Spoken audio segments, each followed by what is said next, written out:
Hey guys, my name is Hiraku Murakami. I'm here today with NovaEdge Academics, and we're continuing from the last video. I'm going to do a short video on revisiting momentum with energy in consideration. So first, let's start with the three types of collisions we can have. One is elastic, another is inelastic, and last but not least, we have totally inelastic. Now, we've covered this in the previous video, but let's really talk about what it means. And the definition is elastic. In elastic collision, kinetic energy is conserved. Some kinetic energy turns into other forms of energy. Now, this is the most common types of collisions, where every collision, there's some heat and sound released that instantaneously will put it in an inelastic collision. A totally elastic collision is an ideal case. It will never happen in a real life. Now, totally inelastic is when all kinetic energy turns into other form of energy. And a perfect example is a car crashing. Because when a car crashes, they don't move after, right? So that means all of the kinetic energy has transformed into potential energy, sound, or heat. But always remember that total energy is always conserved. You're just changing from one form of energy into another. So the total energy of the system is always conserved. Let's do an example. And I'm going to introduce you to three problems that if you're able to do these three problems, you're likely have a really good grasp of understanding of what it means to be energy and all the conservation of energy, as well as momentum. So you'll be able to answer past paper problems quite easily. So pause the video and try this question. So let's do part A. So the total momentum of the car is going to be equal to the momentum of this car and momentum of that car. Momentum, remember, is equal to mass times velocity. So all I have to do is multiply by the mass times velocity and add them up. But be careful, because momentum is a vector quantity. So I need to do 840 times by negative 24. Okay, plugging that into a calculator.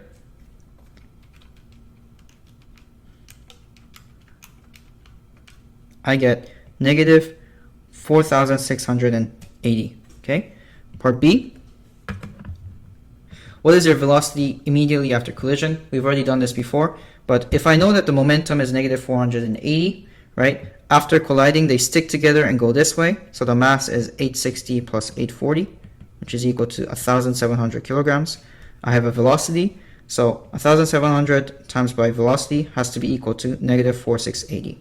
So isolating V, I get negative 2.75 meters per second. Part C, calculate the change in kinetic energy of the two-car system. Now here you'll see the importance of energy. So let's first calculate the kinetic energy of each car. Well, I know that this is 1 over 2 mv squared. This is 1 over 2 mv squared. Add them up, and I get that it is 1 over 2, 860, 18 squared, plus 1 over 2, 840, 24 squared. Okay, that's going to give you a value of somewhere of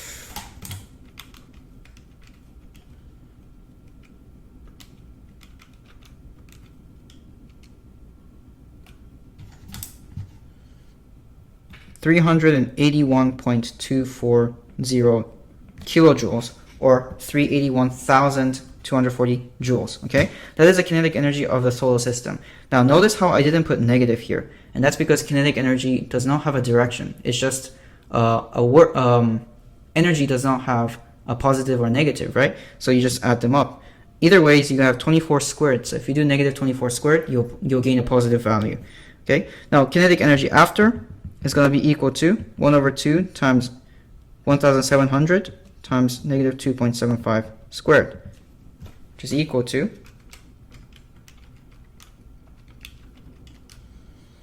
6,428 joules. So that means you lost a significant amount of energy in terms of kinetic energy. So all of the other remaining energy that was lost due to, let's say, heat or sound or other forms of system, okay? Other forms of energy. So next one, pause the video again and try this.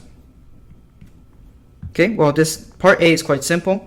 We use conservation of momentum again. The initial momentum is equal to just a bullet because the crate is not moving. So I do the mass times velocity. And I get that's equal to 2.28 Newton seconds. That means that after it strikes, the total momentum has to stay the same, and that has to be equal to 2.28 and that's equal to the mass of the bullet crate system times by its velocity. Bullet crate system is just 4.50625 times by V. Okay, that's going to be equal to, V is equal to 0.51 meters per second. B, determine the change in kinetic energy of the system. This is the same thing. Initially, the kinetic energy was equal to 1 over 2, 0.00625 times by velocity squared. That's equal to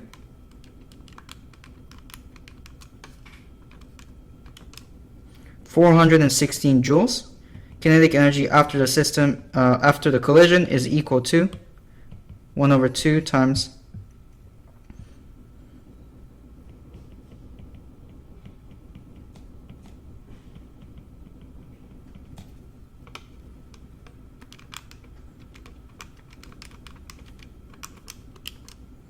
0.586 joules. So the kinetic energy has significantly decreased. This is close to totally inelastic collision, but not quite, because for it to be totally inelastic, the kinetic energy of the system after has to be equal to 0. Find the friction force between the crate and the floor. Well, for me to find the friction between the crate and the floor, I need to know the amount of energy lost. And the amount of energy lost is equal to negative 415 joules. And that has to be equal to the work done by the friction, which is frictional force times by displacement. Displacement, right? So that's going to be equal to, if I isolate force of friction, that is negative 415 divided by 0.15, which is equal to 2,769 Newton. Alright, last but not least, let's tackle this problem, which is the most challenging. Pause the video and take your time and check back with the answer. So calculate the change in potential energy of the bullet block combo after collision. Well, that's just simply equal to mgh. So m is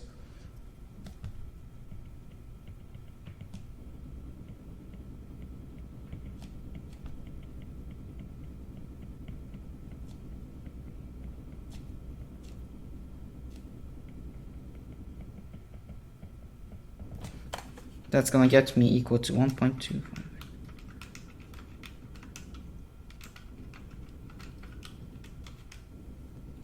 0.881 joules. Part B, what was the speed of the combo immediately after the collision and before it began to swing? Well, I can use conservation of energy, right? Because that kinetic energy is turning into gravitational potential energy. So 1 over 2 mv squared is equal to 0.881 joules. Isolate v squared and I get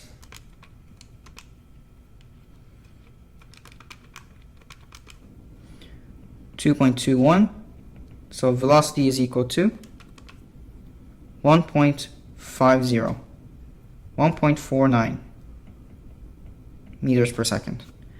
See, what was the speed of the bullet before entering the block of the wood? Well, now I can use conservation of momentum. So I can calculate the momentum after collision, and the after collision momentum is equal to mass times velocity, which is